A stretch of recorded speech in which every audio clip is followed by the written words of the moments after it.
Iran जो है ना शतरंज का मंजा हुआ खिलाड़ी निकला। ईरान ने अब जाकर ऑफिशियली स्टेटमेंट प्रेजेंट की है जिसके अंदर उन्होंने कहा है कि मैं अपने सिर्फ 5 फ्रेंडली नेशंस को ही इस स्ट्रेट ऑफ हॉर्मुज से गुजरने दूंगा। और उसमें सबसे टॉप पे इंडिया का नाम है। और आपको बताऊं एक ऐसी कंट्री भी है जिसका नाम सुन के ना शायद आपको गुस्सा भी आया, शायद से आपको लगे कि ईरान को ना इनका नाम लेना ही नहीं चाहिए था। वो कंट्री कौन सी है हम वीडियो के आगे चलकर देखेंगे और आप उसमें कमेंट कर कर बताइएगा कि वाकई में ईरान ने सही फैसला लिया है या नहीं। और ईरान ने इसको भी साफ कर दिया है कि इस वॉर जोन के अंदर ना देखिए मैं अलाउ नहीं करूंगा कि मेरे एनिमीज जो हैं इसको क्रॉस करे स्ट्रेट ऑफ हॉर्मुज को, या फिर उनके अलाइज जो हैं इस स्ट्रेट ऑफ हॉर्मुज को क्रॉस करके आगे जाए। तो ये जो ऑफिशियली स्टेटमेंट दी है ना यहाँ के फॉरेन मिनिस्टर ने दी है, इनका नाम है अब्बास अगरची, और इन्होंने ये चीज को कहा है कि इंडिया, उसके साथ साथ रशिया, चाइना, पाकिस्तान और इराक, इन्हीं कंट्रीज की शिप्स को मैं अलाउ करूंगा यहाँ से गुजरने के लिए। देखिए एक कंट्री जो मुझे लगता है कि पाकिस्तान, वैसे तो ये यूएस और ईरान के दोनों के साथ बहुत अच्छे रिलेशंस मेंटेन करके चलती है, पर पाकिस्तान की आगे स्टेटमेंट हम देखेंगे जिसके बाद मुझे लगता है ईरान को एक बार सोचना चाहिए था इस कंट्री का नाम लेने से पहले। अब ये जो इसराइल और यूएस की मिलिट्री स्ट्राइक हुई थी ना ईरान के ऊपर, ये उन्हीं सब का रिटेलिएशन है, उन्हीं सब के बाद ईरान के लिए गए स्टेप्स हैं। ईरान ने सबसे पहले तो मिसाइल और ड्रोन अटैक्स का जो रिटेलिएट करके एक जवाब दिया था वो उसी तरीके से दिया था। पर जब अब बात ना पीस नेगोशिएशंस की हो रही थी, इन सभी चीजों की हो रही थी, ईरान को लगा कि ये सब सिर्फ और सिर्फ एक सॉफ्ट पावर और नेगोशिएशन का झांसा दिया जा रहा है। तो ईरान ने अपनी चीजों को बहुत क्लियर रखते हुए ऑफिशियल स्टेटमेंट में सिर्फ ये कहा है कि अब मैं अपने एनिमीज को यहाँ से जाने नहीं दूंगा। जब ईरान ने ऑलरेडी सुन लिया कि यहाँ पे ट्रूप्स को अलाइन किया जा रहा है, यहाँ पे स्पेशल फोर्स को डिप्लॉय किया जा रहा है यूएसए की, तो अब ईरान भी पीछे क्यों हटेगा। कुछ समय पहले की बात है जब ईरान की एम्बेसी ने ना डोनाल्ड ट्रंप का मजाक उड़ाया था, क्योंकि उनकी स्टेटमेंट ही इतनी अजीब थी जिसपे वो स्ट्रेटेजिक कंट्रोल की, इकोनॉमिक डोमिनेंस की बात कर रहे थे स्ट्रेट ऑफ हॉर्मोस के। और ये तब की बात है जब अयतुल्ला खमेनेई जो थे वो जिंदा थे। इनकी स्टेटमेंट ये थी कि अब ईरान के जो स्ट्रेट ऑफ हॉर्मोज है उस पर मैं और अयतुल्ला मिलकर जो है कंट्रोल करेंगे। तो इनका शुरू से ही फंडा क्लियर था, ये यहाँ पे स्ट्रेटेजिक कंट्रोल और इकोनॉमिक डोमिनेंस को ही चाहते थे, जिसका जवाब ईरान अब इन्हें दे रहा है। ईरान ने इस चीज को क्लियर कर दिया है, अब हम वॉर जोन के अंदर है और वॉर जोन में एनिमी को बाहर निकलने देना ही नहीं चाहिए, और हम यहाँ से यूएस और यूएस के अलाइज को या स्ट्रेट ऑफ हॉर्मोज से पास होने ही नहीं देंगे किसी भी कीमत पर, और अपनी सिर्फ फ्रेंडली नेशंस को ही हम अलाउ करने वाले हैं।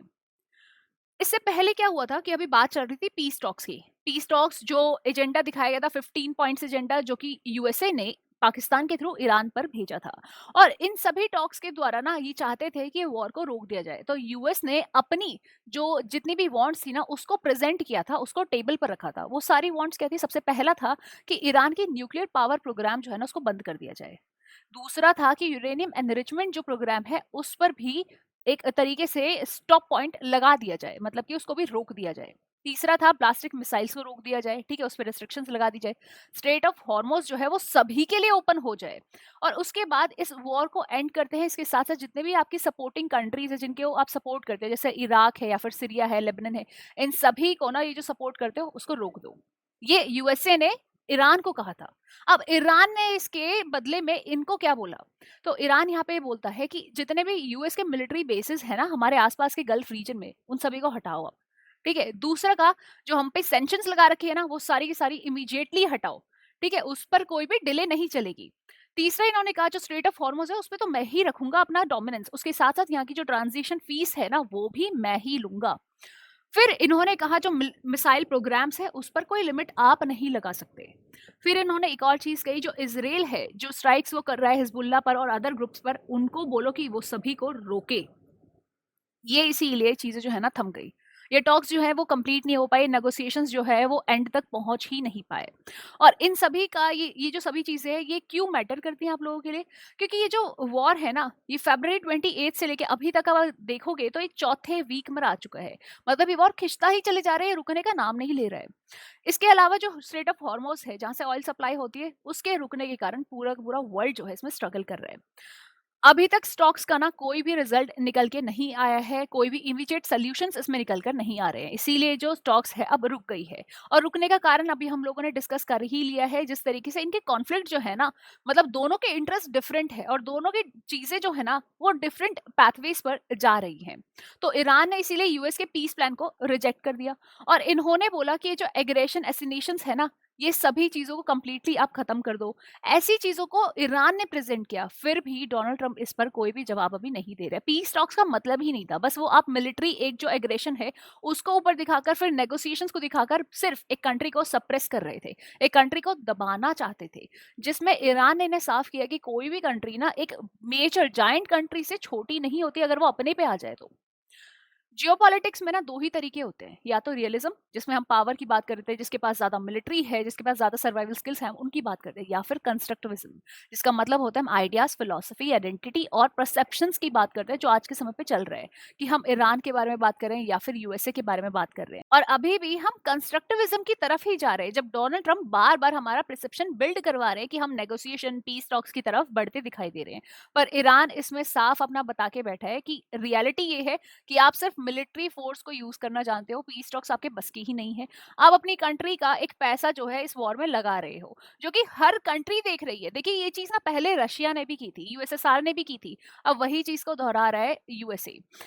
आपको बताऊं, इंडिया के जितने भी पैसेजेस थे ना, इंडिया के जितने भी वेसल्स थे जो एलपीजी को कंटेन कर रहे थे, वो सारे बहुत सुरक्षित अपने इंडिया में वापस आ गए। जैसे कि हम बात करें नंदा देवी की और हम बात करें शिवालिक की, दोनों के दोनों स्ट्रेट ऑफ हॉर्मुज को क्रॉस कर चुके हैं।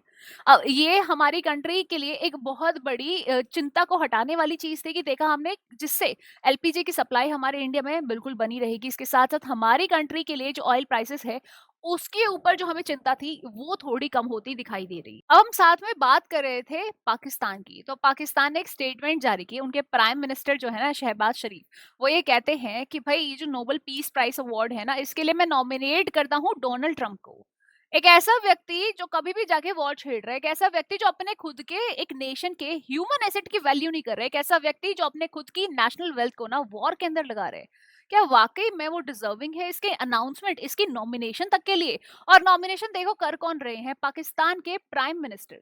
तो क्या वाकई में ईरान को इनका नाम लेना चाहिए था? देखिए ये अब आप लोगों को कमेंट्स में बताना है कि क्या पाकिस्तान डिजर्विंग था। ऑल दो पाकिस्तान ईरान के साथ काफी अच्छे टाइज मेंटेन रखता है। चलिए अब बात करें अगर ईरान की ही, तो ईरान जो है ना स्ट्रेट ऑफ हॉर्मोज, जहां से इन्होंने 5 मेजर नाम लिए हैं, वहां से बहुत सालों का मतलब डिकेड्स का ना एक असिमेट्रिक नेवल वारफेयर जो है उसको मेंटेन करके रख रहे हैं। जिसका मतलब होता है आप सबमरीन्स को, आप वहां पे नेवल शिप्स को, आप इसके अलावा वहां पे एयरक्राफ्ट को, इन सभी को मेंटेन करके डिप्लॉय करके रखे हुए हैं। इसके अलावा इस्लामिक रेवोल्यूशन गार्ड्स क्रॉप्स को भी, मतलब कि वहां पे एक आर्मी फोर्स को भी वहां पे डिप्लॉय करके रखता है। तो इसमें अगर ईरान अपनी डोमिनेंस इतने सालों से दिखा रहा है, तो अगर स्ट्रेट ऑफ हॉर्मोज में डिस्ट्रप्शन आएंगी या फिर उसकी कंट्री पे कोई डिस्ट्रप्शन आएगी, तो वो उस पर पूरा स्ट्रेटेजिक कंट्रोल दिखाएगा। और यूएस नेवी अगर हम उसकी बात करें, तो यहाँ पे वो स्ट्रेट ऑफ हॉर्मोज को ना कंट्रोल करना चाहती है, पर वो कंट्रोल इस तरीके से तो हो नहीं पाएगा, तो उसे एस्केलेशन की प्रोसेस को अपनाना पड़ेगा। एस्केलेशन मतलब कि यहाँ पे लड़ाई झगड़ा वॉर करके ही आप इन सभी चीजों को हथियाना चाहते हो। ईरान जो है ग्लोबल साउथ कंट्रीज की तरफ ना एक सिग्नल दे रहा है, एक मूव ले रहा है, जिसके कारण ईरान जो है ना अपनी डोमिनेंस को शो कर रहा है, किस तरीके से वो स्ट्रेटेजिक वेस को अपना रहा है, किस तरीके से एक एक कदम को रख रहा है। ग्लोबल इंपैक्ट पर कुछ भी नहीं है, ग्लोबल इंपैक्ट वही सब चीजें चल रही है कि ऑयल के प्राइसेस इंक्रीज होंगे। अगर ऑयल के प्राइसेस की बात करें, मेजरली इंपैक्ट करेगी ना कंट्री, वो है आपकी यूएसए, क्योंकि यूएसए की वेसल्स पर, यूएसए के साथ साथ यूएसए के अलाइज पर ही यहाँ पे सेंक्शंस यानी कि यहाँ पे रोकथाम लगा दी गई है, बल्कि कहें तो ब्लॉक ही कर दिया गया, जैसे व्हाट्सएप से ना लोगों को ब्लॉक कर देते हैं। सप्लाई चेन जो है उसकी शॉक आ जाएगी, और वो मेजरली आएगी यूएसए के अंदर।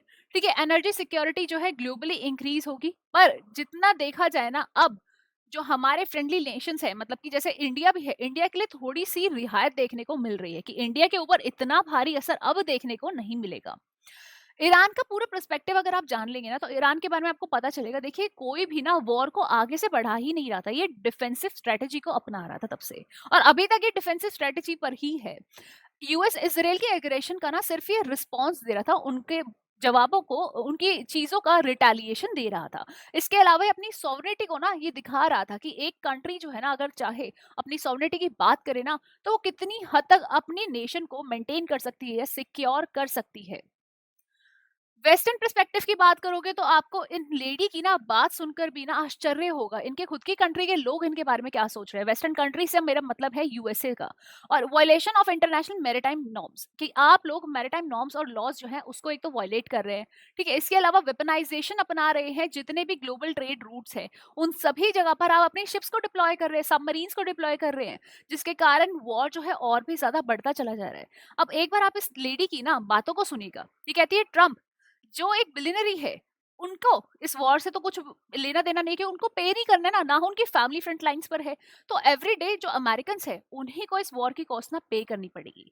ये ट्रम्प जो है ना हाई प्राइसेस कर देगा, ये सारी सिचुएशन खराब कर देगा, जहां पे इन्फ्लेशन आ जाएगा, ऑयल प्राइसेस इंक्रीज हो जाएंगे, और अभी ऑलरेडी भी इंक्रीज हो ही रहे हैं। तो ट्रम्प को तो इस वॉर की कॉस्ट पे नहीं करनी पड़ेगी, सिर्फ ये अमेरिकन पीपल्स हैं जो इसकी कॉस्ट को पे करने वाले हैं, ठीक है।